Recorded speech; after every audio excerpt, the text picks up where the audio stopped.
भी 450 fighter jets हैं। पाकिस्तान जो है उसकी एयरफोर्स ऑलरेडी भारत की एयरफोर्स के बराबर है और भारत जो है इसका मुकाबला फिलहाल पाकिस्तान के साथ नहीं बल्कि भारत का मुकाबला चीन के साथ भी है। तो भारत अपनी एयर स्ट्रेटजी को कैसे चेक कर रहा है, नए नए air missile A-2A missile systems क्यों ले रहा है, इस वीडियो में हम लोग जानने की कोशिश करते हैं। वेलकम करता हूं आपको न्यूज़ विद अली उस्मानी में। चैनल को सब्सक्राइब कीजिएगा, बेल आइकन को दबाइएगा। हम इस सारे मामलात को देखने की समझने की कोशिश करेंगे और पाकिस्तान का मौकिफ क्या है, पाकिस्तान इन सारे के सारे मामलात को कैसे देख सकता है, उस सारे मामलात पर मैं आपको बताने की कोशिश करूंगा। आप लोग प्लीज़ कमेंट्स भी कीजिएगा, आपके सवालात के जवाब भी ज़रूर देंगे। हमारे पास ये खबर आ रही है, पहली बात तो मैं आपको इंपॉर्टेंट चीज़ ये बता दूं कि भारत अगले 2 महीने 6 नवंबर से भारत जो है वो जनवरी 2026 तक, अगले 2 महीने तक, अगले 70 दिन तक अपनी एयर एक्सरसाइजेज भी स्टार्ट करने का फैसला कर चुका है, जो भारत अपने नॉर्थ ईस्ट के इलाके में करेगा। यानी चाइना के बॉर्डर के पास भारत अपनी एयर एक्सरसाइजेज करेगा, अपनी फाइटर जेट्स को उड़ाएगा, अपनी इंटरऑपरेबिलिटी को देखेगा, इलेक्ट्रॉनिक वॉरफेयर को चेक करेगा। बांग्लादेश के बॉर्डर्स के पास भारत जो है वो अपनी एयरफोर्स को उड़ाएगा। इसके अलावा जो है वो फाइटर जेट भारत उड़ाएगा भूटान के इलाके के पास। इसलिए भारत ने एक तो पाकिस्तान के इलाके के पास, राजस्थान और गुजरात के पास नो टाइम जारी कर दिया है, प्लस भारत ने जो है वो इंडियन ओशन में भी नो टाइम जारी कर दिया है। और दूसरी जानिब जो है भारत ने ये भी फैसला किया कि वो अब नो टाइम जारी कर देगा 5-6 नवंबर के बाद जो है वो नॉर्थ ईस्ट के इलाके में, ताकि वहाँ पर भी जो है वो इंटरनेशनल एयरलाइंस जो है वो सवार ना हो, क्योंकि भारत अगले 2 महीने तक अपनी एयरफोर्स को तैयार करने की कोशिश कर रहा है। दूसरी तरफ हमारे पास ये खबर आ रही है कि भारत जो है वो A-2A जो मिसाइल सिस्टम्स होते हैं, जो कि रफाइल फाइटर जेट्स के अंदर वो मिसाइल्स लगते हैं जिनको मीटियोर कहते हैं, जो यूरोप के कंट्रीज जो टेक्नोलॉजी बनाते हैं, जो 200 किलोमीटर तक अपने ठिकाने को निशाना बना सकते हैं, बियॉन्ड विजुअल रेंज 200 किलोमीटर तक वो देख सकते हैं और अपने दुश्मन तक वो जा सकते हैं। तो इस सारी वीडियो में हम लोग जानने की कोशिश करेंगे। मोर इंपॉर्टेंटली पाकिस्तान का रिस्पांस इस सारे मामले में क्या है, पाकिस्तान इन सारी चीज़ों को कैसे देख रहा है, देख सकता है, और पाकिस्तान का रिस्पांस आने वाले वक्त में क्या होगा, इन सब चीज़ों को हम लोग अंडरस्टैंड करेंगे। मोर इंपॉर्टेंटली जो हमारे पास खबर आ रही है, उस खबर के मुताबिक India plans to buy a large number of Meteor air-to-air missiles to strengthen the arsenals of its Rafale fighter jets. The deal will cost almost $180 million. So Bharat बहुत सारे मीटियोर A-to-A जो मिसाइल सिस्टम्स होते हैं, जो fighter jets के ऊपर लगते हैं, जो 200 किलोमीटर तक बियॉन्ड विजुअल रेंज अटैक कर सकते हैं, वो फाइटर जेट्स के लिए मिसाइल्स भारत जो है वो ऑर्डर करने का फैसला कर चुका है। $180 मिलियन की ये डील होगी जो भारत को मिसाइल्स मिलेंगे। सवाल ये पैदा होता है कि भारत ऐसा कर क्यों रहा है। देखिए, important thing is that right now कि भारत 6-7 मई के मार्के के बाद जब भारत के 7 फाइटर जेट्स गिरे, उसके बाद से भारत की जो एयरफोर्स है ख़ास तौर पर उसके ऊपर प्रेशर बहुत ज़्यादा है। नो डाउट कि भारत की जो नेवी है वो बहुत स्ट्रांग है, भारत की जो मिलिट्री है उसका भी जो रेशो ऑफ सक्सेस या रेशो ऑफ फाइट है वो बेहतर है।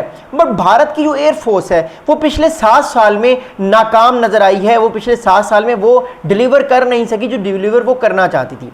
अब मैं पिछले 7 साल की बात क्यों कर रहा हूँ, मैं सिर्फ इस मई के महीने की बात ही क्यों कर रहा हूँ, मैं 7 साल की बात क्यों कर रहा हूँ, मैं आपको बताता हूँ। देखिए, पाकिस्तान भारत का जो बेसिक एरियल कॉन्फ्लिक्ट हुआ है वो 2019 में हुआ है, जिसमें भारत के 2 फाइटर जेट्स गिरे। अभिनंदन का तो fighter jet Pakistan control Kashmir में गिरा, जो आज़ाद कश्मीर है, और जो दूसरा फाइटर जेट्स है वो जो भारत का दूसरा फाइटर जेट गिरा वो इंडियन ऑक्युपाइड कश्मीर में गिरा। इंपॉर्टेंट थिंग इज दैट कि 2 फाइटर जेट 2019 में गिरे। भारत जो है वो उस टाइम ये समझा कि भारत ने पाकिस्तान को प्रोवोक किया है और कहीं ना कहीं भारत ने पाकिस्तान को नुकसान पहुंचाया है। बट आहिस्ता आहिस्ता हमें पता लगना शुरू हुआ कि ऐसा कुछ नहीं हुआ, असल में भारत को ही उल्टा नुकसान पहुंचा है। चलिए जी आगे बढ़ते हैं। भारत की गवर्नमेंट ने अपना नैरेटिव बनाया और वो कहीं ना कहीं इलेक्शंस जीतने में कामयाब हो गई। 2025 मई में भारत ने फिर वही चीज़ रिपीट की और इस टाइम पाकिस्तान तैयार था अपने PL-15 मिसाइल के साथ, plus beyond visual range, plus electronic warfare, plus multi domain operations, plus cyber attacks में पाकिस्तान भारत से काफ़ी आगे निकल चुका है। भारत को इस चीज़ का अंदाज़ा हुआ। भारत अपने 7 फाइटर जेट्स लूज़ कर चुका है, यानी कुल मिला के ये 9 फाइटर जेट्स भारत पिछले 6 साल में जो है वो लूज़ कर चुका है, जो कि एक बहुत एम्बेरसमेंट है एक ऐसी एयरफोर्स की जो बहुत बड़ी और नो डाउट बहुत तगड़ी एयरफोर्स है।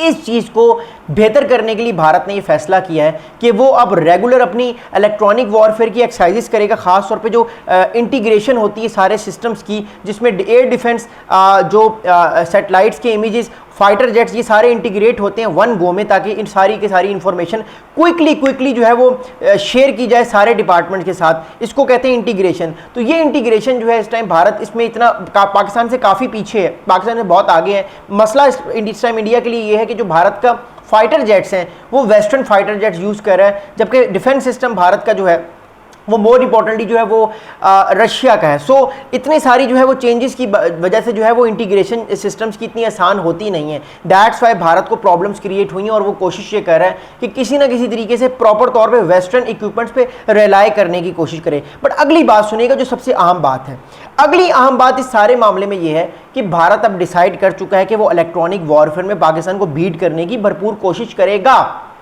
भारत पूरी कोशिश करेगा पाकिस्तान को बीट करने की, और इसके लिए पाकिस्तान के लिए बड़ा ज़रूरी है कि वो आने वाले अगले मार्के के लिए कोई नई स्ट्रेटजी इंप्लीमेंट करे, बिकॉज इलेक्ट्रॉनिक वॉरफेयर के लिए इस बार भारत पाकिस्तान के खिलाफ रेडी था नहीं। अगली बार भारत रेडी होगा तो पाकिस्तान को भी कोई नई स्ट्रेटजी सोचनी पड़ेगी। मैं इस पर बात करूंगा कि पाकिस्तान आने वाले टाइम पे क्या स्ट्रेटजी इस्तेमाल कर सकता है। But as of now Bharat की बात इंपॉर्टेंट ये है कि भारत जो है वो नए मिसाइल्स जो है मिटियोर ही जो वो यूज़ कर चुका है पाकिस्तान के अगेंस्ट पहले, वो दोबारा लेने की कोशिश कर रहा है। प्लस ये मिटियोर मिसाइल्स जो नए होंगे ये पुराने वाले मिसाइल से बेहतर होंगे, अपग्रेडेड होंगे, और इनकी जो वर्नेबिलिटीज़ हैं, इनकी जो मनूवर्स हैं वो ज़्यादा होंगे, वर्नेबिलिटीज़ इनकी कम होंगी क्योंकि ये अपग्रेडेड होंगे। पहली बात तो ये एडवांटेज भारत को है। दूसरी इंपॉर्टेंट बात ये है इस सारे मामले में कि ये 200 किलोमीटर बियॉन्ड विजुअल रेंज देख सकते हैं, ये भी बहुत अच्छी बात है भारत के पॉइंट ऑफ व्यू से। तीसरी बड़ी इंपॉर्टेंट बात देखना और समझना बड़ा इंपॉर्टेंट इसलिए भी है कि भारत इन सारे मामलात के साथ इलेक्ट्रॉनिक वॉरफेयर और मल्टी डोमेन ऑपरेशंस में जो है वो अपने आप को और सिस्टम्स को इंटीग्रेट करने में अपने आप को जो है वो आगे लेकर आने की कोशिश कर रहा है, ताकि अगला जो मार्का है 10, 12 या 18 महीने बाद जब भी पाकिस्तान भारत के दरमियान जो है वो ये कशीदगी होगी, टेंशंस होगी, तो भारत अपने आप को तैयार रख सके। अगली बात सुनेगा, अगली बात यह है कि भारत इसके अलावा एक और बड़ा अहम प्लान कर रहा है कि India plans to purchase 700 domestic Astra MK2 missiles which are analogs to the European missiles and which will be integrated on Sukhoi 30 and Tejas। तो भारत अपने और भी फाइटर जेट्स के लिए एस्ट्रा जो है वो मिसाइल्स ले रहा है। तो ये बड़ी इंपॉर्टेंट चीज़ है कि भारत अपनी जो एयरफोर्स का जो इन्वेंट्री है उसको स्ट्रॉन्ग करने की भरपूर कोशिश कर रहा है और मैसेज देने की कोशिश कर रहा है कि वो भी इलेक्ट्रॉनिक वॉरफेयर में पीछे नहीं है। और ये बात इस साल तक हमें पता लग जाएगी कि भारत कितना आगे इलेक्ट्रॉनिक वॉरफेयर में आ चुका है, बिकॉज भारत को अपनी जो कमियां हैं, कोताहियां हैं, वो मोर इंपॉर्टेंटली नजर आ रही हैं। अगली बात सुनेगा, अब अगली इंपॉर्टेंट बात यह है, अगर मैं मिटियोर एयर टू एयर जो मिसाइल होता है भारत के रफाइल फाइटर जेट्स के ऊपर जो फ्रेंच मेड है लगता है, इसकी कैपेबिलिटीज़ क्या है ज़रा सुनिएगा। Currently, the Meteor, which are range of over 200 km, can be used only by French Rafales. However, it is worth remembering that plans have previously been reported to integrate it on Russian Sukhoi 30. अब मैं आपको जरा थोड़ा सा easily एक चीज़ बताने की कोशिश करता हूँ। भारत पिछले 30 साल से रशिया के Sukhoi 30 जो है वो इस्तेमाल कर रहा है। मैं अपने आप को करेक्ट करूँगा, पिछले 30 साल से नहीं, पिछले तकरीबन 23 साल से 23 ईयर से Sukhoi 30, इसमें Sukhoi 30 MKI भी है जो अभी आर्मेनिया के साथ भारत की डील हुई है, और Sukhoi 30 भी भारत इस्तेमाल कर रहा है। ये सारी जो है वो जनरेशन, ये सारी Sukhoi 30 की फैमिली भारत इस्तेमाल कर रहा है। तो भारत के पास रफाइल से ज़्यादा एक्सपीरियंस इनको यूज़ करने का है, इसलिए भारत की तरफ से रिपोर्ट्स ये भी आ रही थी कि भारत मिटियोर 8-8 जो बियॉन्ड विजुअल रेंज मिसाइल है इसको इंटीग्रेट करने की कोशिश कर रहा है, यूज़ करने की कोशिश कर रहा है Sukhoi 30 के साथ, जो इतना आसान नहीं है, बट भारत इस ट्राइंग के वो उसको यूज़ कर पाए, बिकॉज इंटीग्रेशन बड़ा मुश्किल होती है जब दो डिफरेंट तरह की टेक्नोलॉजीज़ हों, एक रशिया की टेक्नोलॉजी हो Sukhoi 30 की और एक टेक्नोलॉजी हो यूरोपियन कंट्रीज़ की जो कि मिटियोर हो, तो उनको इंटीग्रेट करना आसान नहीं होता, but India is trying it's best कि वो कर पाए। अगली बात सुनेगा, अगली इंपॉर्टेंट इस टाइम बात यह है कि जो मिटियोर भारत के मिसाइल्स हैं वो हमने देखे भारत ने पाकिस्तान के खिलाफ इस्तेमाल किए 6-7 मई की रात को जब भारत ने ऑपरेशन सिंदूर लॉन्च किया। वो अलग बात है कि पाकिस्तान ने उन मिसाइल्स को इलेक्ट्रॉनिक वॉरफेयर के थ्रू कैपेबल नहीं होने दिया, लेकिन स्टिल भारत ने कहीं ना कहीं वो यूज़ किए और पाकिस्तान की कुछ जगहों पर वो लगे भी, लेकिन पाकिस्तान के फाइटर जेट्स को उससे नुकसान नहीं हुआ, बिकॉज असल मकसद उनका पाकिस्तान के फाइटर जेट्स को नुकसान पहुँचाना है। अब जो भारत नए ले रहा है वो ऑब्वियसली नए तरह के जो है वो लेने की कोशिश कर रहा है ताकि भारत को नए अपग्रेडेड वर्जन के मिले, ले, साथ में प्लस इलेक्ट्रॉनिक वॉरफेयर की भी कैपेबिलिटीज उनके अंदर हो, जिसमें चाइना इस टाइम पाकिस्तान के साथ काफी आगे निकल चुका है। अगली बात सुनिएगा इस सारे मामले की। देखिए, भारत अपनी एयरफोर्स को तगड़ा करने की भरपूर कोशिश कर रहा है। भारत को 2019 से इस बात की समझ आ चुकी है कि उसकी एयरफोर्स वीक है और जो अगली जंगें हैं वो बियॉन्ड व्यूअल रेंज वॉर्स हैं। टैंक्स की वॉर्स होगी, ड्रोन वॉरफेयर होगी, this is the good thing. But जो वॉर है असल, वो हमें नजर आएगी ड्रोन वॉरफेयर एंड एयरफोर्स की वॉरफेयर। ये दो ऐसी वॉरफेयर होंगी जिसमें जो आगे होगा वो कामयाब होगा। फिलहाल हमें लगा 4 दिन कि पाकिस्तान इस वॉरफेयर में भारत से काफ़ी आगे है, क्योंकि इलेक्ट्रॉनिक वॉरफेयर में पाकिस्तान भारत से बहुत आगे है। बट नो डाउट कि भारत भी अपनी जो कैपेबिलिटीज़ हैं उनको बेहतर करने की कोशिश कर रहा है। मैं आपको एक बड़ी अहम इंपॉर्टेंट बात बताऊँ, अगर पाकिस्तान पे प्रेशर पड़ा कि भारत नए फाइटर जेट्स एक्वायर कर रहा है, तो फिर पाकिस्तान के पास कोई और ऑप्शन होगा नहीं कि पाकिस्तान भी इवेंचुअली चाइना से J-35A ले ले। फिलहाल पाकिस्तान की जो इन्वेंट्री है एयरफोर्स की, उसको उस पर उस तरह प्रेशर नहीं है, वो ऑलमोस्ट क्लियर है।